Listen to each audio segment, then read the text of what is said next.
Tasha Reynolds se tenait près du cercueil de son mari avec ses deux jeunes enfants, Amory, 4 ans, et Zoria, à peine âgée de 18 mois.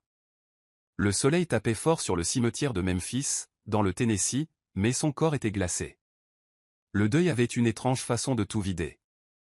Chaleur, énergie, et même le temps.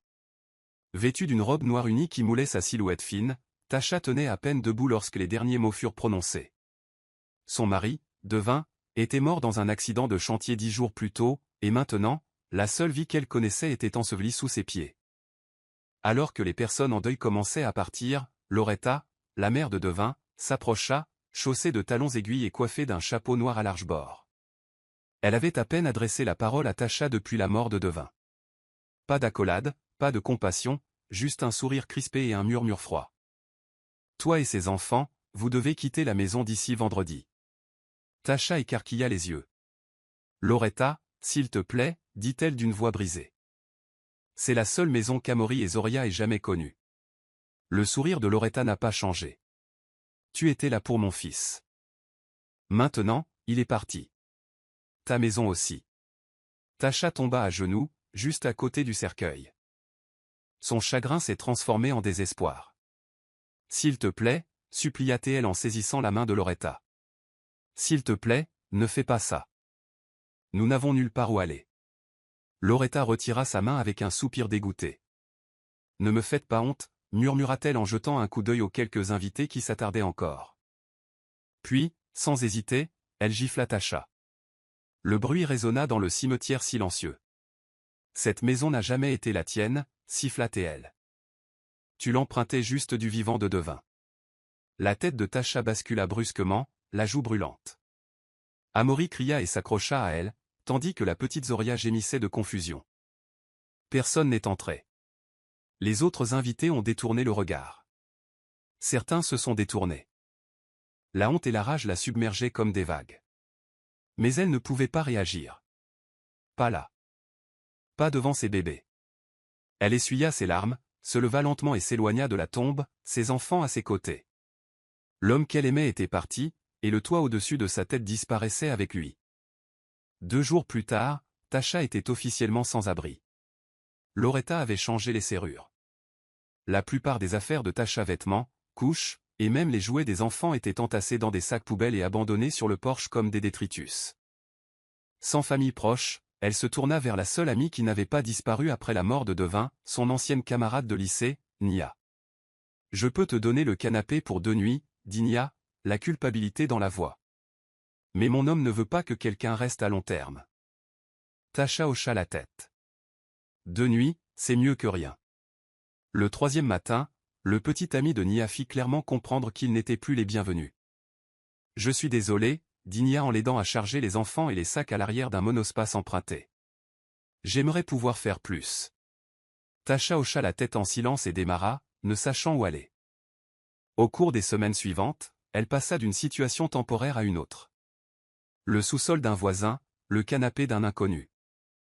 Un motel financé par une église locale. Rien n'est stable. Les enfants pleuraient sans arrêt. Amor demandait tous les soirs, « Quand rentrerions-nous » Maman. Sans adresse fixe, Tasha ne pouvait pas garder un emploi stable. Elle prenait ce qu'elle pouvait, nettoyer les bureaux le soir, distribuer des prospectus, faire la vaisselle au noir dans les restaurants. Elle nourrissait les enfants avant elle, les lavait dans les lavabos des stations-service, dormait avec un bras autour d'eux partout où ils pouvaient trouver refuge pour la nuit. Mais la sécurité devenait de plus en plus difficile à trouver. À la 4e semaine, Zoria développa une fièvre persistante. Tasha a passé une nuit entière aux urgences, faute d'assurance. Le médecin a dit que Zoria souffrait d'une bronchite. « Il faut l'emmener dans un endroit chaud et propre, » a-t-il dit, « sinon elle ne guérira pas. » Tasha a essayé. Dieu sait qu'elle a essayé. Mais, toute porte fermée et sans un sou, elle a fini par cambrioler une vieille usine textile abandonnée à la périphérie de la ville. Elle trouva un coin poussiéreux au 2e étage et fabriqua un lit de fortune avec de vieux tapis et une boîte aplatie. Ça sentait la moisissure et la rouille, mais au moins il y avait un toit. Cette nuit-là, avec Zoria sifflante à côté d'elle et Amor blotti sous son manteau, Tasha pleura dans ses mains. « Je suis désolée. »« Les bébés, murmura-t-elle. Je suis tellement désolée. » Mais le cauchemar ne s'arrêta pas là. 2 nuits après leur arrivée à l'usine, Tasha fut agressée. Elle était descendue pour utiliser un évier cassé afin de nettoyer la bouteille de Zoria lorsque 2 hommes entrèrent en titubant, visiblement défoncés, le regard vitreux et la voix pâteuse. « Que fais-tu ici, jolie fille » ricana l'un d'eux. Elle essaya de s'enfuir, mais ils la coincèrent contre une pile de caisses. Elle hurla, donna des coups de pied, mordit. Ils l'ont battue jusqu'à ce que sa lèvre saigne et que son épaule se déboîte. Mais avant que le pire n'arrive, un grand bruit, du verre brisé, les a fait fuir. Un autre homme, plus âgé et sans abri, avait lancé une brique de l'extérieur et les avait fait fuir. Contusionnée et brisée, Tasha rampa jusqu'à ses enfants. Sa chemise était déchirée, son œil était enflé, mais il dormait encore, Dieu merci. Cette nuit-là, allongée à leur côté, souffrante, elle fit une promesse à travers ses larmes. « C'est la dernière fois que nous serons aussi mal, murmura-t-elle. Je vais nous sortir de là, même si ça doit me tuer. » Quelque part au plus profond de son chagrin et de sa douleur, quelque chose commença à la ronger. Pas seulement la survie, mais le feu. Et ce feu allait tout changer. Le lendemain matin, Tasha pansa son bras enflé et trouva une bibliothèque délabrée en centre-ville. Elle avait besoin d'un endroit pour réfléchir, pour respirer. La bibliothécaire lui lança un regard doux, remarquant ses bleus, mais sans poser de questions. Tasha s'assit devant l'un des ordinateurs gratuits et chercha de l'aide, des refuges, des soupes populaires, des centres pour femmes. Chaque appel se terminait par « Nous avons atteint notre capacité maximale » ou « Nous pouvons vous ajouter à la liste d'attente ». Mais à la 5e page de sa recherche, elle a trouvé quelque chose de différent, le programme Phoenix Rise, une petite association à but non lucratif pour les mères déplacées dans le Sud. Il proposait des formations professionnelles, un hébergement d'urgence et une thérapie pour les traumatismes. Appelez-nous, pouvait-on lire sur le site. On vous voit. Tasha appela. Une femme nommée Mademoiselle Géraldine répondit. Sa voix était chaleureuse et forte, comme celle d'une mère que Tasha n'avait jamais eue. Entre maintenant, dit-elle. On va prendre soin de toi et de ces bébés. Tasha a pleuré dans le bus pendant tout le trajet. Le refuge était petit, propre et calme. On lui a donné un vrai lit et un repas chaud. Zaria a enfin pu dormir sans tousser. Omori sourit à nouveau. Pour la première fois depuis des semaines, Tasha dormit toute la nuit. Non pas d'un œil ouvert, mais des deux, le cœur battant encore. L'équipe de Phoenix Rise ne lui a pas seulement fourni une chambre. Elle lui a également fourni des outils. Elle l'a inscrite à un cours d'éducation générale, GED, a bénéficié de l'aide à l'accès à Medicaid et a suivi une formation culinaire gratuite. Tu as des mains faites pour guérir, dit Mademoiselle Géraldine en regardant Tasha pétrir de la pâte un après-midi. Et je ne parle pas seulement de nourriture. Tasha sourit pour la première fois depuis des mois. Elle a commencé à tenir un journal, à photographier ses plats et à se renseigner sur les licences de restauration. Peu à peu, sa vie a basculé, comme l'aube qui se lève après la nuit la plus noire. 6 mois plus tard, Tasha obtenait son diplôme de cuisine avec mention. Elle a été choisie pour faire un stage auprès du chef Lionel, un chef noir primé qui tenait un bistrot de soul food dans le centre-ville de Memphis. Tu as une passion en toi, disait-il. Et une telle douleur donne un goût authentique à la nourriture. Avec son aide, elle s'est constituée une petite clientèle, organisant des fêtes d'anniversaire, des événements communautaires et des déjeuners de bureau. Elle a baptisé son entreprise, Grace & Gris. Tout a commencé avec un prospectus collé sur la porte d'une épicerie, et les commandes se sont rapidement multipliées. Avec son premier chèque de $1200, Tasha a loué un appartement de 2 chambres. Ce n'était pas luxueux, mais il y avait des lumières chaleureuses, des sols propres et son nom était inscrit sur le bail. Elle a acheté des meubles d'occasion, des rideaux colorés et un lit superposé pour les enfants. Amaury choisit la couchette du haut et la place en fort céleste. La santé de Zoria commença à s'améliorer. Ils rirent de nouveau. Ils dansaient dans la cuisine. Et chaque soir, Tasha s'asseyait près de la fenêtre avec son journal et murmurait « On a tenu un jour de plus ». Un après-midi, alors qu'elle faisait les courses, Tasha croisa quelqu'un qu'elle n'avait pas vu depuis l'enterrement de Devin. Loretta. Sa belle-mère se tenait à la caisse automatique avec un chariot rempli de bouteilles de vin et de plats surgelés. Tasha faillit se retourner, mais Loretta la vit la première. Elle plissa les yeux, regarda les enfants et dit « Tu les traînes toujours comme un fardeau, hein ?» Tasha ne broncha pas, on s'en sort très bien. Loretta ricana. Je parie que tu es encore amère à propos de la maison. Ça n'a pas d'importance. Je l'ai vendue le mois dernier. J'avais besoin d'argent. Tasha hocha lentement la tête. J'espère que ça en valait la peine. Elle commença à s'éloigner, mais Loretta dit quelque chose qui la fit Jeannette. Tu sais que Devin avait une deuxième police d'assurance, non? Une qu'il te cachait. Tasha se retourna. De quoi parles-tu? Loretta sourit.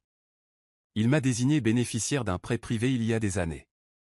Il a dit qu'il ne te faisait pas confiance avec l'argent. Son ton était cruel, suffisant, mais quelque chose clochait.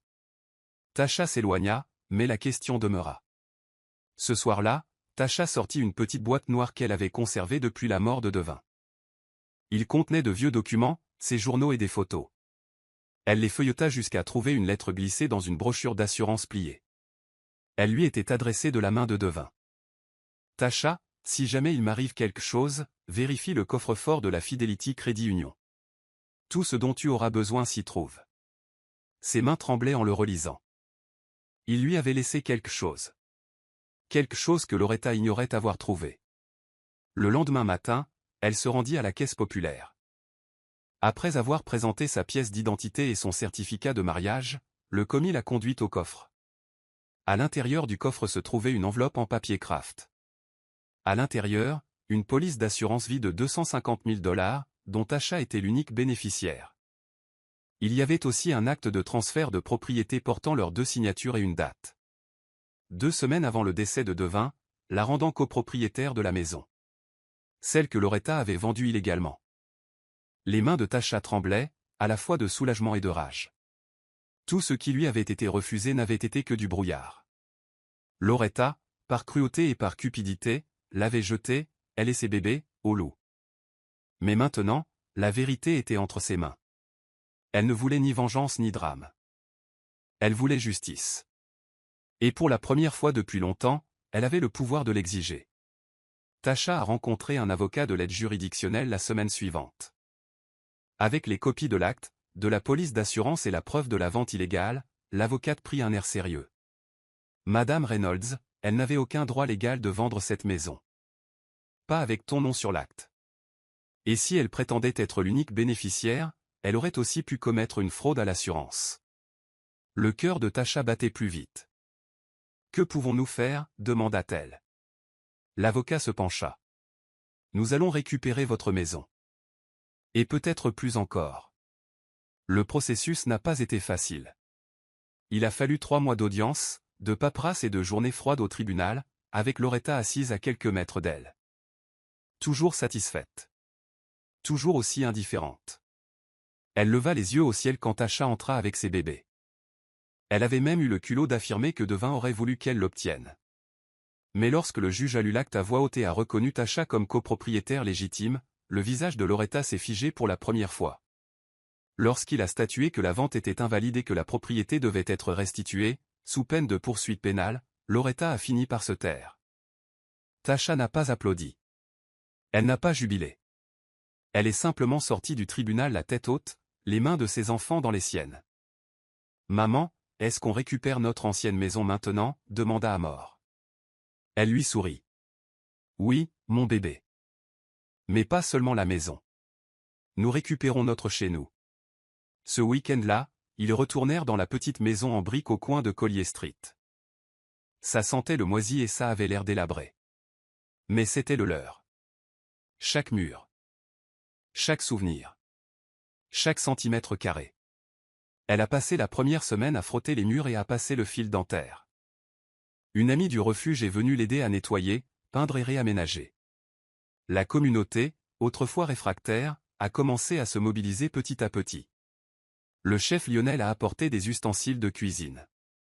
Mademoiselle Géraldine a envoyé un nouveau berceau pour Zoria.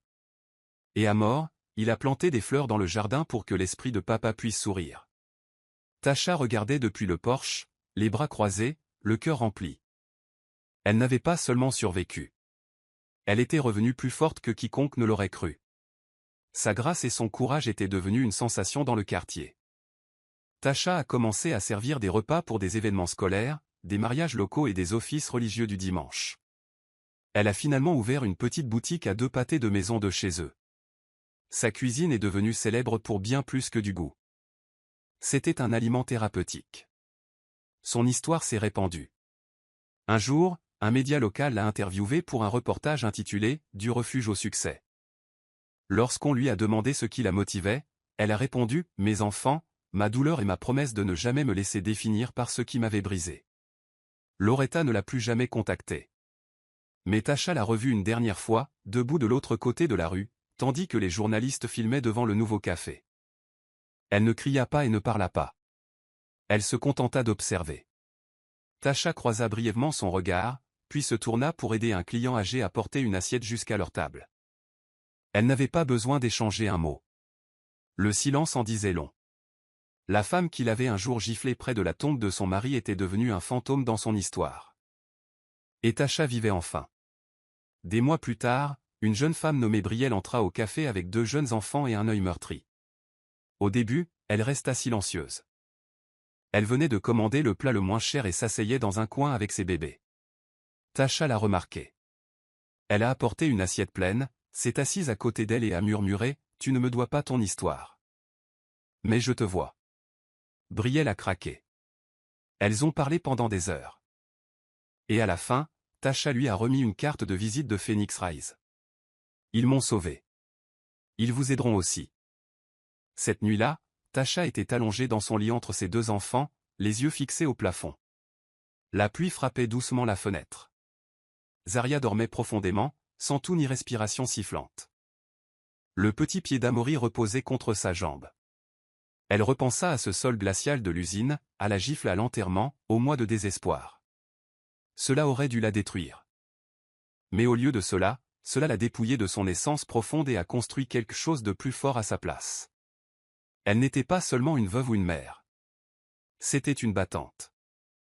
Une bâtisseuse. Une survivante. Un jour, elle trouva le vieux journal de Devin parmi ses affaires. On y trouve une phrase qu'il avait écrite des mois avant sa mort, « Si je ne suis plus là, promets-moi de t'élever. Tu as toujours eu la flamme. Ne laissez pas le monde l'étouffer. » Elle ferma le journal, les larmes ruisselant sur son visage. Mais c'étaient des larmes de délivrance cette fois. Il la connaissait. Il la voyait. Et dans sa force. Elle lui rendait hommage chaque jour. Ce soir-là, Tasha se tenait sur son porche, regardant ses enfants chasser les lucioles dans le jardin. La lumière du porche clignotait. Le vent apportait l'odeur de la soul food de son café du coin. La vie avait bouclé la boucle. Elle n'avait pas gagné en criant. Elle n'a pas gagné en combattant le feu par le feu. Elle a gagné en survivant. En grandissant. En se levant. Et maintenant, chaque fois qu'elle franchissait la porte de sa maison, elle murmurait « Ceci est à nous. Et personne ne nous le prendra plus jamais. »